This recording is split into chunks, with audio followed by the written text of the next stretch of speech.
Qëndrimi i izoluar prej më shumë se 150 ditësh, duke se ka rënduar së tepërmi psikologjikisht gjendjen e Gjestit, fillimisht në Big Brother VIP Kosova, e më pas kalimi i tij me një hershëm në Big Brother VIP Albania, ka bërë që Gjesti të lodhet dhe her pas here, duke të kërkuar edhe largimin nga shtëpia e Big Brother VIP.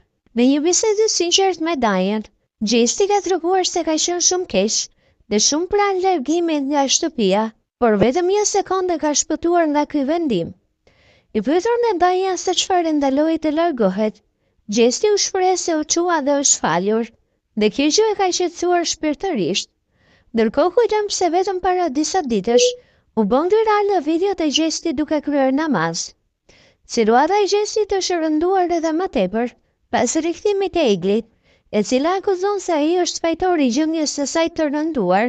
Gjesti ka kuptuar se ka kundër jo vetëm banorët, por edhe produksionin, dhe pavarësisht ndërkesës po e përballon me sukses të gjithë presionin.